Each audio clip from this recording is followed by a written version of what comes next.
چرا به مترو مسکو میگن موزه زیرزمینی؟ چون هر ایستگاهش تکه‌ای از تاریخ روسیه است، از مجسمه‌های برنزی تا سقف‌های موزاییک. تو این ویدیو با روایت یک تور لیدر فارسی زبان مقیم روسیه سراغ مشهورترین ایستگاه‌ها میریم، معنا و داستان نمادهاشون رو ساده و دقیق میشنویم و جزئیاتی رو میبینیم که معمولاً از چشما میفته. قرار بهترین‌های مترو رو یکجا و بدون حاشیه تجربه کنیم. روشن، واقعی و لذت بخش. آماده ای؟ بریم. از لابی هتل میزنیم بیرون، مستقیم تا ایستگاه مایاکوفسکایا چند دقیقه پیاده رویه. مقصد ما حلقه قهوه‌ای مترو مسکوه. این عمیق‌ترین متروی مسکو نیست، اما همین پله برقی 2 دقیقه طول کشید. وقتی میخوایم وایسیم سمت راست وای میستیم و وقتی میخوایم حرکت بکنیم سمت چپ حرکت میکنیم. احیانا اگه کسی دیرش شده و عجله داره بتونه در واقع زودتر از کسایی که کنار راست وایسادن سبقت بگیره و رد بشه به قطار برسه.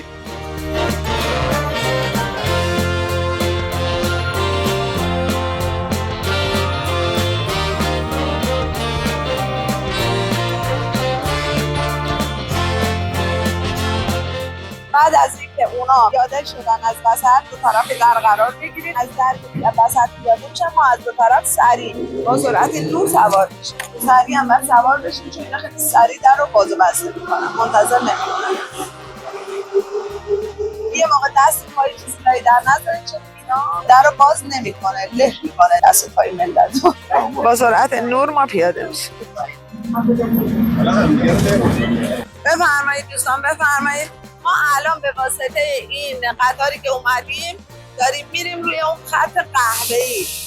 از قضا اون خط قهوه‌ای ایستگاه‌های دیدنی و زیبای مترو مسکو هستش. ما اینجا در حال عوض کردن خط هستیم. تمام مجسمه‌ها و آثاری که در مترو مسکو می‌بینید مربوط به دوران کمونیسته. بنابراین این مجسمه که حالا یک جورایی نماد مقاومت و خانواده هستش رو اگر نگاه بکنید، وسط این مجسمه داس و چکش نماد دوران لنین، نماد انقلاب زراعی داس، انقلاب کارگری چکش و در اون در اون دایره ستاره اون بالا نماد دوران استالین و گندم، ستاره گندم نماد دوران استالین هستش. یعنی داس و چکش در دوران لنین نماد بود، بعدا وقتی استالین قدرت رو گرفت نمادها رو عوض کرد و تبدیلش کرد به ستاره و گندم. در دوران استالین برای اولین بار شروع کردن به سرمایه گذاری عظیم توی صنعت هوافضا، یعنی این سرمایه گذاری بیسش در دوران استالین اتفاق افتاد و در دوران لنین، ببخشید در دوران خروشچوف که بعد از استالین قدرت رو به دست گرفت، این سرمایه‌گذاری جواب داد و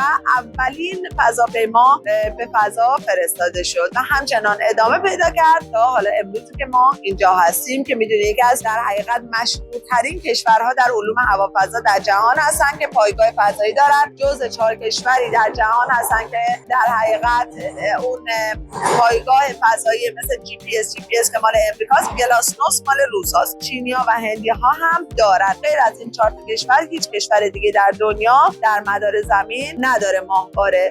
و خود ما که مثلا میگیم نمیدونم برنامه بلد داریم، اونو داریم و اینا داریم، اینا همه دیتاهاش بر روی جی پی اس امریکا هستش.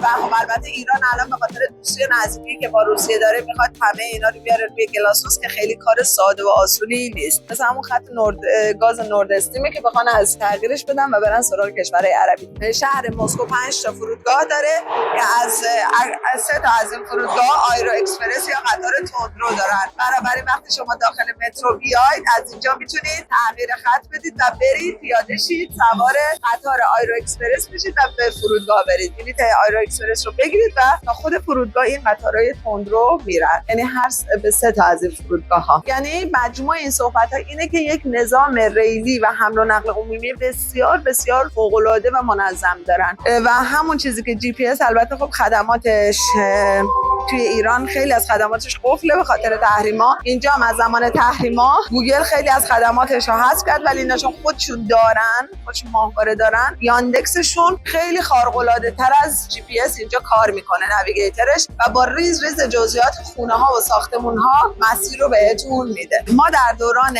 جنگ‌هایی که در روسیه داشتیم، یک از تکنیک‌های نظامی که استفاده می‌کردن جنگ‌های پارتیزانی بود. ببینید که جنگ‌های پارتیزانی از دوران پارت‌ها، یعنی پارت تا در ایران امپراتوری پارت مخترع جنگ‌های پارتیزانی بودن و اسم کلمه پارتیزان هم از همونجا اومده و بعدها خیلی از کشورهای دنیا از این تکنیک نظامی که تکنیک جنگ نفر به نفر گریز و فرار هست استفاده کردن. این مجسمه نماد همین جنگ‌ها هستش. تا حدی این اهمیت داره در روسیه که حتی یه ایستگاه مترو دارن به اسم پارتیزانسکایا که اونجا مجسمه‌ها پشت ستون‌ها مخفی شدن که نماد جنگ‌های پارتیزانی یا نفر به نفر گریز و فرار هستش.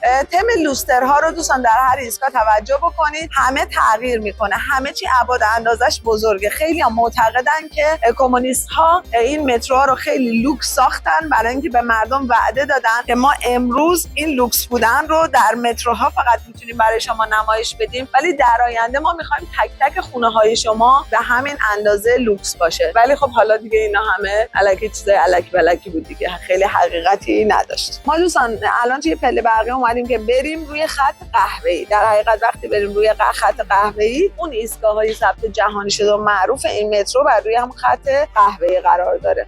قهوه‌ای تقاطع خط قهوه‌ای و سبز هستیم. بعضی از ایستگاه‌های مترو حتی تا 3 و 4 طبقه هم هستن، یعنی 4 طبقه فقط خط هست. البته عمیق‌ترین ایستگاه مترو جهان در سن پترزبورگ قرار داره که البته از لحاظ تاریخی تزیینات زیبای اینجا رو نداره، ولی فقط عمیق‌ترینه. تا 70 متر هم عمق این مترو هست و از زیر رودخونه رد میشه. اینکه حالا این چه تکنولوژی خیلی خیلی خارق‌العاده‌ای داشتن که در اون زمان تونستن انقدر حفاری و کنترل آب و این دانش رو داشتن که از زیر رودخونه، میدونین چون شهر سن پترزبورگ جزیره است و ایستگاه متروش از یه جزیره که میرین تو اون جزیره دیگه، ایستگاه مترو همچنان ادامه داره. چجوری اون ایستگاه مترو میره تو اون یک جزیره؟ از زیر آب میره. و رودخونه سن پترزبورگ هم میدونید که تا 11-12 متر، حتی تا عمیق‌ترین جا تا 17 متر فقط عمق خود رودخونه است. حالا دیگه اینا با چه تکنولوژی خفنی اون موقع داشتن که این تونل‌های مترو رو زیر تازه اون رودخونه میساختن. اینه که دو تا طرف در دو تا خط نور قرمز داره و دیگه وقتی که بازه سبز حالت قرمز خودش داره میگه یعنی نباید سوار شد. درسته. دوباره از این یه دور مدرن‌تر هم وجود داره واگن که اونا دیگه برای مدیریت انرژی طراحی شده، یعنی روی در یه دکمه داره که اگر که مسافر فقط میخواد پیاده بشه اونو میزنه باز میکنه، در غیر این صورت در باز نمیشه، که اینا برای مدیریت انرژی طراحی شده. حتی اتوبوسای خط واحدشون هم الان اون شکلی هست، یعنی هر روز داره نوسازی میشه. خب ما به یکی از ایستگاه‌های بسیار زیبای مترو رسیدیم که این ایستگاه کیفسکایا هستش. لطفاً همه با بنده تشریف بیارید به سمت تصویر آقای لنین. همونجوری که خدمتتون گفتم فرصت خیلی محدوده، اگه بخوایم توی مسکو در مورد تاریخ دوران کمونیسم حرف بزنیم، اگر واقعا یک ماه حرف بزنیم تموم نمیشه، ولی در حد اینکه زمان اجازه بده سعی می‌کنم یه مختصری خدمتتون بگم. خیلی از قدیمیان بالاخره خیلی در مورد حزب چپ و در اون زمان در دوران پهلوی شنیدن یا تو کتابا خوندن. ما اینجا تصویر موزاییکاری آقای لنین رو در بالا داریم. در پایین بخشی از سخن‌های آقای لنین در مورد کشور کیف هستش. میدونید که این ایستگاه اسمش کیفسکایا هستش و شاید براتون عجیب باشه که چطور کشوری که با کشور اوکراین در جنگ هستش اسم ایستگاه متروش کیفسکایا هست. میدونید که این اسامی در دوران کمونیست نامگذاری شده و اوکراین همزمانی که جزء کشوری از اتحاد جماهیر شوروی میشه، کشور روسیه وقتی مترو رو میسازه اسم بعضی از این متروها رو به نام این کشورهایی که جزء اتحاد جماهیر شوروی میشن نامگذاری میکنه. و به هر حال در این نوشته مشخصاً به کلمه دروژبا به معنی دوستی بین دو ملت اوکراین و روسیه اشاره میکنه که فرانسکوا روسکوا نارودو، یعنی ملت روس و اوکراین، دوستی ملت روس و اوکراین، که الان این دیگه اسم خیلی خنده‌داری هستش. در پایین SSSR رو میبینی که نماد اتحاد جماهیر شورویه. اما تم تزیینات این ایستگاه اصلا چی هستش؟ دقیقاً موضوع موزاییکاری‌های این ایستگاه می‌دونید که موزاییکاری هنر مردم غرب بوده. دوستان ما رسیدیم به طبقه بالای ایستگاه کیفسکایا. یه جورایی میشه گفت زیباترین ایستگاه مترو مسکو هستش. حالا الان هنوز تو کیفسکایا هستیم. کمونیست الان اومده توی اوکراین. اونجا به طبقه پایین رفته بودن به استقبال کمونیست، اینجا بعد از ورود کمونیسته. میخواد بگه که همه چی اصلا دیگه با اومدن کمونیست اوج گرفت، شکوفا شد و عالی شد. مثلا نمیدونم هنرهای مختلف مثل سمت راست نقاشی و این لباسای هم که تن اینا لباسای سنتی مردم اوکراینن که مدتی هم مد شده بود. سمت چپ این لباسایی که تن خانم و آقایون میبینید لباسای محلی کشور اوکراین، این لباسایی که روی آستیناش گلدوزی داره که بعداً 2 مرتبه مد شدن. الان روی پارچه لنین این کارو میکنن، خیلی هم شیکه. خب و اما میرسیم به انتهای این دیسکا که ما در مورد این یه مقداری برای شما صحبت میکنیم و بعد فرصت عکاسی هم میدیم. خب دوستان، این نقاشی بزرگترین نقاشی دیواری در متروهای جهان هستش که حالا من در مورد موضوعش براتون صحبت میکنم، بعدا فرصت عکاسی بهتون میدم. یه مقدار تشریف بیارید جلوتر، فقط این پایین چاله یه موقع بالا نرید، مثل من خطرناکه. یه صحنه عروسی رو داره در مترو در کشور اوکراین نشون میده. اینه که لباسای محلی اوکراینی تن مردم هست، همه شاد و خندون و رقصون هستن.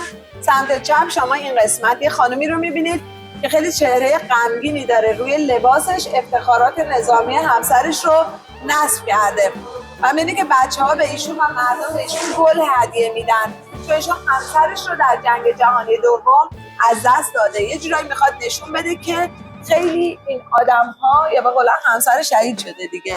بعد این آدم‌ها توی جامعه خیلی مورد احترام هستن و خیلی مهم هستن برای مردم. اما اون پشت شما پرچم‌های سرخ رو با صورت لنین، نقش ستاره و گندم و داس و چکش می‌بینید و در قسمت وسط این آقا رو اگر نگاه بکنید که لباس نظامی به تن داره، می‌بینید که معدود هستن رهبران جهان که هرگز با هیچ لباسی غیر از لباس نظامی دیده نشدن. که از این جمله حالا خیلی یعنی دیگه حتما دیدین و میدونید، قابل مثال زدن هستن. به هر حال این آقایی که وسط هستش با لباس نظامی، ایشون استالینه، یعنی استالین بود، اما در دوران خروشچوف رهبری که بعد از استالین قدرت رو به دست گرفت، چون میدونه که ایشون بعد از اینکه قدرتش تثبیت شد به خودش جرأت داد که استالین رو با اون تصویرهای خونینی که کرد تخریبش کرد، یعنی دستور داد تمام مجسمه‌هاش رو تخریب کردن، اسم شهرهایی که گذاشته بودن به نام استالینگراد رو تغییر داد و همچنین حتی از یه نقاشی ساده هم نگذشت و دستور داد صورت استالین رو در این نقاشی پاک کردن و صورت یه آدم عادی رو جاش نقاشی کردن. و به هر حال میدونین که استالین اگرچه که میشه گفت قوی ترین و قدرتمندترین رهبر دوران کمونیست بود و در اون زمان یعنی قدرتمندترین حالت از لحاظ سیاسی و جغرافیایی در کشور روسیه در زمان استالین بوده و بنابراین خیلی فکر می‌کنن که این آقا آدم معمولی بوده که این شکلی نیستش. بلکه در کشور روسیه همین الان برای حداقل 40% جامعه به شدت مورد احترامه. شاید فکر کنید که حزب کمونیست در اینجا 100% از بین رفته، ولی حدوداً 30% کرسی‌های مجلس در همین حال حاضر که ما داریم با هم حرف می‌زنیم متعلق به حزب کمونیسته. یعنی پوتین تک حزبی اعلام نکرد. اشتباهی که حالا محمد رضا شاه کرد، اشتباه سیاسی کرد یا هر چیزی، ما سیاستمدار نیستیم که نظر بدیم، ولی اون تک حزب کردنه باعث شد که احزاب رفتن زیر میزی و هر حال فعالیتشون کردن و بعد مثل یه قطعه سرطانی علیهش بلند شدن و بیچاره‌اش کردن. اما این زبلخان این کارو نمیکنه. پوتین زبلخان گفتش که هر حزبی میخواد فعالیت کنه بفرما جلوشش خودمون فعالیت کنه که حداقل ببینیم چی کار دارن میکنن. و به خاطر همین هم حزب کمونیسم همین الان هم هست، اما روی قدرت نیست. قدرت در حال حاضر در اختیار حزب پوتینه، اسمش حزب آدیناکا و راسیا، یعنی روسیه واحد هستش.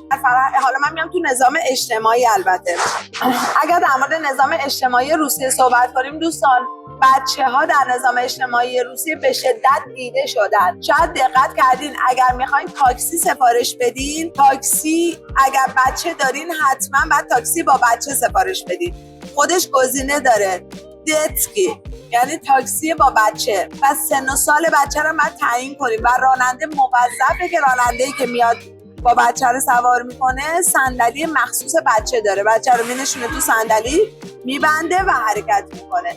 این فرهنگ مردم روسیه و دیده شدن یه بچه در نظام اجتماعیه. حالا در متروهای مسکو اگر بچه گم بشه یه همچین برچسبای همه جا تو همه ایستگاه هست، میاد اینا توی بچگی توی مدرسه آموزش میبینن برای این موضوع، میاد اینجا وای میسه و با دوربین های این قسمت گرفته میشه، اینجا نوشته شده اسلی پاتریالسیا استاناویتسیا ایزدیس، اگر گم شدیم اینجا وای میسیم. درسته؟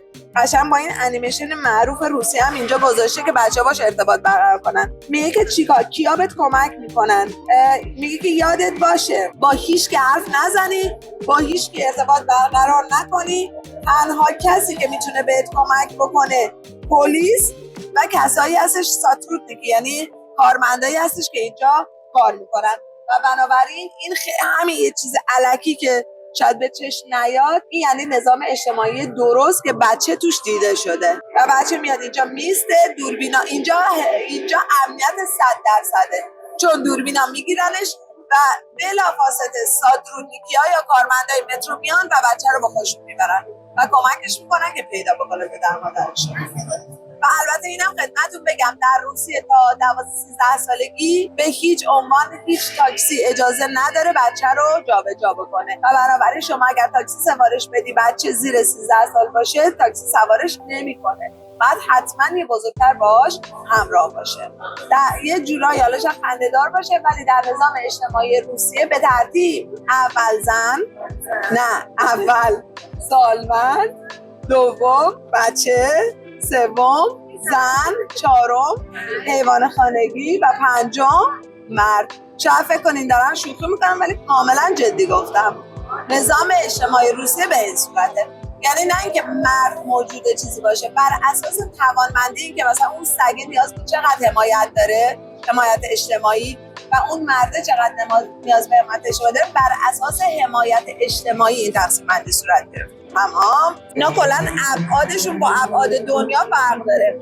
با رعایت احتیاط خیلی آروم اینجوری کنین، ریل رو نگاه کنید چقدر پهنه. وقتی که سوار قطار هم میشید فاصله بین دو ردیف صندلی رو نگاه کنید چقدر زیاد و قشنگ دلبازه. تو ایران دیدی تا دو ردیف سوار میشن کمرها دیگه میخوره به هم. فقط ایران اونجوری نیست، کل اروپا هم همون استاندارده. منتها روسا کلا استانداردهای خودشونو دارن. دلیلش یکی از دلایلی که استاندارد خودشونو آوردن ایجاد کردن برای اینکه در زمان جنگ ها قطار دشمن نتونه به راحتی وارد شبکه ریلی روسیه بشه، دچار مشکل بشه، و به خاطر همین خودش یکی از نقاط خیلی یعنی هوشمندیشون به حساب میاد. دولت عادی که میبینی خیلی کند کار میکنن، شاید فکر کنی کند ذهنن، ولی آدمای دقیقی ان، خیلی دقیق. چیز جامعه شناسیه خیلی جالبه. ببینید چی میپوشن، چه میکنن، چجوری راه میرن، چجوری حرف میزنن، کارشون چیه، برنامه‌شون چیه. یعنی جامعه روسیه. این خانم حالا ببخشید جای دیگه این مجسمه رو تاج کنین، این اون هر کدوم از این مجسمه نماد یک چیزی هستش. این مجسمه نماد خانواده است. مجسمه خروس نماد عشقه. تشریف بیارین اینجا. کیا اول از همه، این اولی خانواده است. مجسمه همه تقارن دارن، میبینین دو به دو روبروی هم به صورت ضربدری تکرار شدن. قسمتایی که طلایی هستن مردم مرتب اینا رو لمس میکنن. اگه دوست داشته باشن خانوادهشون همبسته باشه، مجسمه همبستگی خانواده رو تاچ میکنن. مجرده تشریف بیارن اینجا. مجسمه خروس.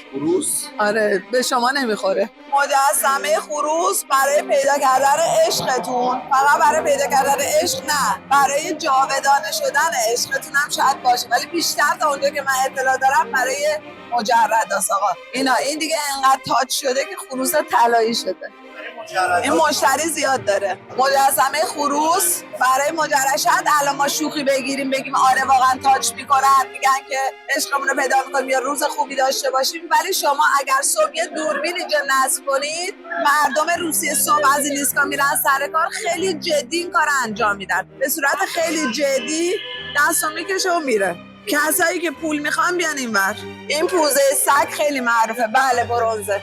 این پوزه سگا که میبینی حتی اونورم هست. ببین دیگه اون آقا خیلی جدی لمس کرد و رفت، خیلی جدی، اصلا شوخی هم نداره. و ثروت، بعضی میگن نماد وفاداریه ولی بیشتری‌ها معتقدن که نماد ثروت. آدمایی که شبیه خارجی‌ها چک میکنن، به خصوص ازبک تاجیکا که ممکنه اون داکیومنتاشون درست نباشه.